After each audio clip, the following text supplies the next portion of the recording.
पिता ने कहा कि जब धन कम हो, संपदा कम हो, व्यापार नहीं चल रहा हो, बहुत कष्ट, बहुत तकलीफ की जिंदगी निकल रही है,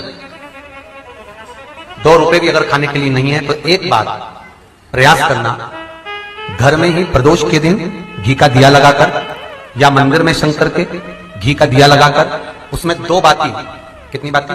2 बाती रखना, चाहे तुम लंबी रख लो चाहे गोल रख लो, पर रखना 2 ही बाती। घी का दिया लगाकर दुख दहन स्त्रोत का पाठ करो।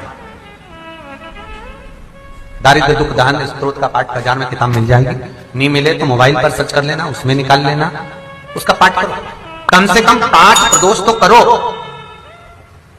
और बाबा विश्वास रखना शिव महापुराण पर, अगर पहली प्रदोष पर आपने अगर घी का दिया लगाकर, आसन लगाकर शंकर के सम्मुख में प्रदोष के दिन, प्रदोष काल में शिव की पूजन कर में कहा कि जब धन कम हो, संपदा कम हो, व्यापार नहीं चल रहा हो, बहुत कष्ट, बहुत तकलीफ की जिंदगी निकल रही है,